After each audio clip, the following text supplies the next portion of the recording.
Cette semaine, autour d'une tasse de café, vous remarquerez que nous n'avons pas d'invité avec nous. C'est parce qu'aujourd'hui, on va vous présenter le département marketing et ressources humaines, c'est-à-dire le département de Véro et moi. C'est vraiment excitant de se recevoir entre nous aujourd'hui. C'est bien. C'est clair que nos collègues font comme « Ah, c'est à leur tour. » Oui, c'est ça. Mais écoute, bon matin. On va se faire un petit cheers Bon quand matin. même. Cheers. Cheers. Juste nous deux aujourd'hui. Ça va être la fun. Moi, ça va pas super, je pense. On va faire ça comme des grandes. Ouais. Véro, ton titre chez PCI, c'est responsable marketing et ressources humaines. Afin qu'on puisse mieux comprendre comment tu es arrivé à cette position chez PCI, est-ce que tu pourrais nous parler un peu de ton cheminement professionnel? Oui, j'ai un parcours un peu atypique, je vais vous avouer. Qu'est-ce qu'il y a un parcours vraiment? Qu'est-ce qu'un parcours atypique? Non, C'est ça. j'ai commencé, avant de faire dans la sphère des communications, j'ai travaillé un peu dans le milieu du showbiz québécois, mais c'était vraiment pas pour moi. Fait que je suis retournée à l'université, j'ai fait un bac qui s'appelait Animation et Recherche culturelle. Ça n'existe pas aujourd'hui, ça s'appelle Action culturelle maintenant, mais c'est un peu à l'UQAM, bien sûr, mais c'est un peu, dans le fond, c'est des cours de communication et avec des cours de sociologie. Donc, c'était deux choses qui m'intéressaient beaucoup. Quand j'ai fini mon bac, j'ai fait un stage dans une fondation pour les enfants malades du cœur. Donc, j'ai fait comme le début de ma carrière. Oui, la Fondation en cœur qu'on connaît, les deux. Oui. Puis, j'ai passé 7 ans là-bas, tu sais, ça m'a montré beaucoup de choses. Dans une fondation, tu fais de tout. Je suis partie du bon pied, on va dire ça comme ça. Par la suite, j'étais travailler dans une firme d'ingénierie à Montréal pour faire marketing RH. Puis c'est dans cette firme-là que j'ai touché un peu plus au RH avec l'équipe qui était en place, de par les circonstances qui est arrivées pendant que je travaillais, qui fait en sorte que j'ai touché plus, les filles m'ont montré des trucs, puis j'ai vraiment aimé ça.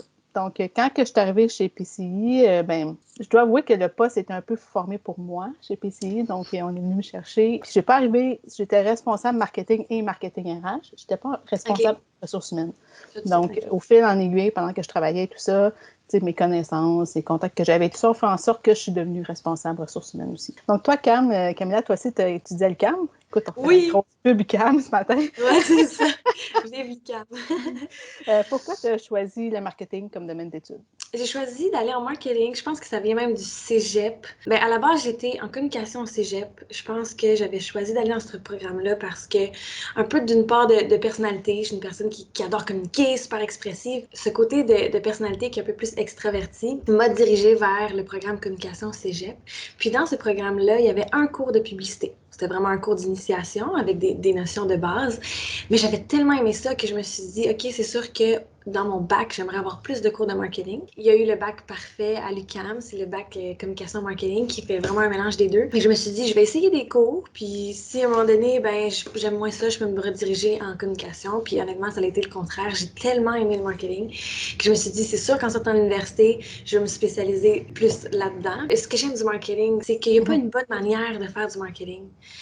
Ça dépend de tellement d'entreprises, la manière que tu vas aller rejoindre ton client, ça dépend des environnements que l'entreprise se trouve, qu'il n'y a pas une bonne manière de faire. Puis ça demande alors énormément de créativité, d'originalité pour essayer de comprendre ton marché puis d'essayer d'aller le rejoindre. Fait que ça, je trouve ça intéressant. Puis le côté on porte un peu un chapeau de détective, je trouve, des fois, parce que on veut comme analyser toutes les données qui sont alentour de nous, fait que les données qu'on va recueillir autant sur nos réseaux sociaux, les sites internet, dans nos événements, tout ce qui est alentour de l'entreprise. On va vouloir collecter ces données-là, essayer d'analyser, trouver quelle information qui va être révélatrice de comment on pourrait aller rejoindre notre consommateur, puis ensuite, OK, on a eu cette information-là, comment est-ce qu'on peut aller le rejoindre encore mieux, puis de manière encore plus originale. Toute cette idée de stratégie en arrière m'interpelle énormément, puis c'est ce que j'aime beaucoup. Puis le marketing, il n'y a pas de limitation, en fait. Le marketing, tu peux le faire dans tous les domaines différents, autant dans l'ingénierie qu'en pharmaceutique. Je veux dire, tu peux faire du marketing dans tous les types d'entreprises. Exact. Comme tu peux faire du marketing numérique, du marketing RH, du marketing événementiel. Tu peux même te spécialiser dans un type de marketing. Je trouve que il y a tellement de possibilités, puis toutes les possibilités sont différentes pour chaque personne, puis il n'y a pas une bonne manière de faire. Fait que pour toutes ces raisons, c'est ce qui m'a vraiment attirée envers le marketing. C'est facile aussi de le mettre un peu à sa sauce. Là. Tu fais quelque chose, si ça te ressemble un peu, veux pas. Exactement. Nous, on fait du marketing chez PCI. Oui, ça ressemble à PCI, mais au final, ça ressemble aussi un peu à nous. Notre exact, on ajoute notre côté personnel. Ouais, c'est ça. Véro, parle-moi de ton rôle plus spécifiquement chez PCI. À quoi est-ce que ça ressemble une journée dans ta vie? C'est très différent. Mais je vais comme les séparer en deux. Moi, je porte deux chapeaux chez PCI, donc j'ai le chapeau marketing puis j'ai le chapeau ressources humaines. Fait que du côté marketing, c'est responsable de la stratégie marketing, le branding. C'est aussi de voir un peu avec les ententes de partenariat qu'on a avec des compagnies. Tout ce qui est communication interne venant du président, venant de la direction, tout pour uniformiser le message, dans le fond. Un peu, si je peux résumer, c'est mettre en place l'image puis s'assurer qu'elle est bien respectée. C'est un peu ça aussi. Exactement. Il y a tout le côté marketing RH que je dirais est un chevauchement entre le marketing et le RH. Donc, en gros, le marketing RH, c'est au lieu de sortir le message vers l'extérieur, vers les clients, potentiels clients, mais c'est de prendre le message adapté pour nos employés. Donc, s'assurer que nos employés soient bien, soient heureux aussi. Donc, rétention, mobilisation et attraction personnelle. S'assurer que tout le monde est heureux, puis organiser des événements, puis avoir du fun, puis avoir de la bière, Surtout ça. Tout ça. Du côté RH, c'est vraiment plus au niveau des procédures, respect des lois et règlements, dotation, évaluation des employés par année, relations professionnelles, développement de nos employés, développement de la main-d'œuvre, recrutement, qu'est-ce qu'on a besoin dans l'année en main-d'œuvre. C'est aussi d'être là pour écouter nos employés. C'est aussi d'être là pour écouter les gestionnaires aussi. En gros, c'est une personne ressource pour les employés et pour les gestionnaires par rapport à ce qui se passe au niveau des lois. C'est clair qu'avec la COVID, ça bouleverse un peu. Là. C'est ça, ma prochaine question, justement. C'est une personne de ressources aux yeux des gens, aux yeux des employés chez PCI. La COVID qui a eu un impact énorme sur toutes les entreprises, entre autres chez nous, avec nos employés. Quels ont été les plus grands défis à relever suite à la COVID? Il y en a énormément de défis. Dans le fond, la priorité pour nous, c'est d'assurer la santé et la sécurité de nos employés. Quand nos employés vont souvent chez des clients. Donc, c'est de toujours marteler, c'est quoi la procédure là-bas? C'est quoi qu'il y a là-bas pour la COVID? C'est clair aussi que le COVID en est télétravail, c'est bien. C'est juste que parfois, pour la santé mentale, des fois, c'est plus complexe pour nos employés.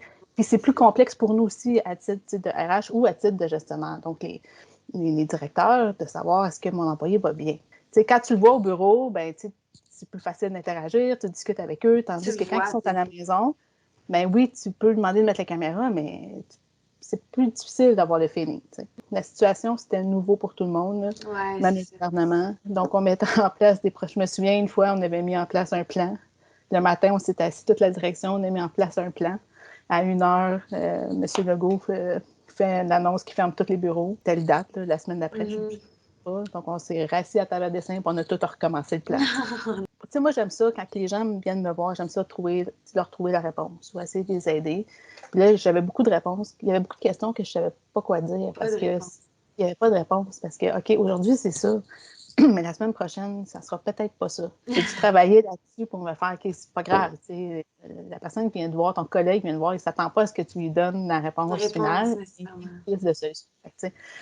On a essayé aussi de travailler là-dessus. Pendant la COVID, quand je parlais avec Alain, je disais tout le temps, c'est comme si on jouait aux échecs, mais qu'on n'a pas les règles du jeu, puis qu'il y a des nouveaux pions qui arrivent. C'est comme difficile. Tu te dis, j'essaie de prendre la meilleure décision avec les variables que j'ai. Des fois, c'était quand même assez crève-cœur, puis assez difficile de se dire, bon, on fait quoi? Mais par contre, ça nous fait grandir, ça nous fait voir d'autres choses, puis d'expérimenter autre chose aussi.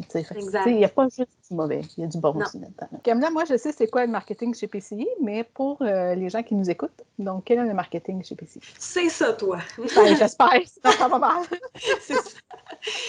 Le marketing chez PCI, je vais l'expliquer de manière simple pour toute personne qui nous écoute et même nos employés qui ne savent pas nécessairement qu'est-ce qu'on fait dans la vie de tous les jours. Alors, comme tu l'as expliqué tout à l'heure, on a deux types de marketing chez PCI. Le marketing axé client, donc on veut être attrayant aux yeux de futurs clients, et le marketing axé futurs employés, comme je pourrais dire, le marketing interne dans le fond. Puis le marketing interne, ça comporte deux sous-volets. Un sous-volet qui est d'être attrayant aux yeux de futurs employés qui voudraient travailler dans notre entreprise, mais aussi être attrayant aux yeux de nos propres employés pour assurer la rétention dans notre entreprise. Sachant tout ça, donc ça, c'est tous les volets marketing, ce qu'on veut faire, en gros, c'est que l'image de marque de PCI soit cohérente dans tous nos différents canaux de communication. Par exemple, on a le web. Sur le web, on a nos réseaux sociaux. Fait que sur les réseaux sociaux, ça va être autant de travailler sur le positionnement de notre marque, sur la stratégie de création de contenu, sur tout ce qui est l'analyse des résultats, sortir des rapports, analyser qu'est-ce qui ressort de ça et faire tout ce qui est la vigie concurrentielle, la vigie du marché, chercher pour toujours rester à l'affût des dernières informations. Ensuite, tout ce qui est sur le site web aussi, tout ce qui est Google Analytics, Google Ads. Donc, tout ça, ça va faire partie du web. Il y a ensuite un autre volet, c'est l'événementiel. Alors là, on va autant être présent dans les salons d'ingénierie, qui va être plus axé client, que par exemple dans les journées carrières, qui va être plus axé interne, vouloir aller chercher des nouveaux employés. Et puis aussi organiser les événements du club social, comme tu as mentionné tout à l'heure. Donc, on veut aussi organiser des activités entre employés pour que nos employés soient heureux chez nous. Quand on va en événement, on veut penser à qu'est-ce qu'on va avoir de l'air et notre booth va ressembler à quoi. Donc, c'est de penser à tous les objets promotionnels, justement, tous les documents, les papiers. On veut que tout soit conforme à l'image de PCI. Et puis, un dernier petit volet aussi, dans le fond, je supporte aussi le développement des affaires. J'aide à trouver des idées, comment on pourrait aller chercher de nouveaux clients, voir les tendances du marché, faire toutes des personas, mieux comprendre, dans le fond, nos clients pour mieux aller les chercher plus tard. Quels sont les défis dans une firme d'ingénierie en marketing? Donc, tu sais, les gens qu'on connaît qui font du marketing, on les imagine toujours en agence. Oui, souvent. Souvent, c'est en agence. Donc, quels sont les défis dans une firme d'ingénierie comme PCI? Le type de marketing dans lequel on se trouve, c'est du marketing de type B2B. Crash course, cours 101. Mais là, je ne vais pas tout expliquer les types de marketing parce qu'il y en a beaucoup, mais il y en a deux types qu'on entend souvent plus parler, c'est le B2B et le B2C. Ouais. B2C, c'est business to consumer. Donc, c'est tout type d'entreprise qui va vendre un produit ou un service à un consommateur directement, à monsieur, madame, tout le monde. Alors que B2B, donc, le type de marketing dans lequel PCI se trouve, c'est business to business. Donc, nous, on vend soit produit ou service à une autre compagnie. Fait que déjà, ça, c'est un défi parce que c'est deux types complètement différents de rejoindre un consommateur. Mais en plus de ça, nous, on vend des services. Fait qu'on vend même pas de produits. Alors oui, on dit qu'on fait de la robotique, mais on ne construit pas de robotique. On va en vendre, on va en intégrer, mais c'est pas nous qui vont créer le produit à la base. Alors ça demande beaucoup plus d'originalité d'essayer de vendre un peu les cerveaux de nos employés. Parce que dans le fond, c'est un peu ça qu'on fait. Nous, on veut vendre l'expertise de nos ingénieurs. C'est les ingénieurs qu'on veut vendre, dans le fond. C'est vraiment pas tangible, tu sais. Je veux dire, non, quand que je vends une tasse, voici ma tasse, voici les specs de la tasse. Là, nous, non, on vend pas quelque chose, on vend un espace. C'est abstrait, en fait. Abstrait, ouais. C'est tellement abstrait, donc c'est plus difficile d'essayer de faire du marketing. Mais bon, il existe quand même des techniques de base là, en B2B, puis en plus en service, c'est connu, comme le bouche à oreille, comme participer à des événements, démontrer son expertise. Puis, un petit défi que je peux rajouter également, c'est que souvent, nos clients, ils ont des politiques de confidentialité qui fait qu'on ne peut même pas vouloir mettre de l'avant nos réalisations, ce qu'on a fait chez eux. On aimerait bien montrer avec quel type de client on travaille, puis c'est qui, mais on peut pas. Fait qu'on fait avec ce qu'on a, comme on dit, mais c'est ça. Fait que c'est des défis qu'on a. Véro, on est rendu au moment de la vidéo qu'on préfère le plus, les deux. C'est la question qui a fait loi. Travaillant depuis quelques années dans les ressources humaines, tu as dû croiser énormément de personnes, énormément de personnalités, énormément de types de manières de travailler. Avec quel trait de personnalité que tu trouves le plus facile de travailler avec ou avec lequel tu t'entends mieux? Je te dirais que moi, j'ai la grande qualité d'être très adaptée. Je m'adapte très bien. Donc, je m'adapte très bien à toute situation, mais à toute personne aussi. J'aime autant travailler avec quelqu'un qui est hyper structuré, que quelqu'un qui est un peu plus, tu sais, genre c'est facile, on brainstorm, éparpillé, tu sais, je suis capable de m'adapter très bien. J'ai besoin de travailler avec des gens qui me font confiance aussi, tu sais. Ouais. Je peux pas travailler avec quelqu'un qui serait là à tout vérifier ce que je fais tout le temps. Non, j'ai besoin de quelqu'un qui me fait confiance. Puis si j'ai besoin d'aide, je vais lever la main puis je vais demander. Fait que, tu sais, je te dirais... c'est ça. J'ai besoin de gens ouverts, de gens faciles d'approche, faciles à discuter, qui sont pas genre bloqués sur leur idée, qu'on est capable de dialoguer. Ouais. C'est pour ça que ça marche bien, toi puis moi. Pour ça. Pour ça qu'on s'entend donc bien. Ouais, c'est ça. Écoute, moi, pour ta question amère, je n'ai préparé 3. Fait que là, j'essaie de voir dans lesquelles... je vais essayer ça là. Okay.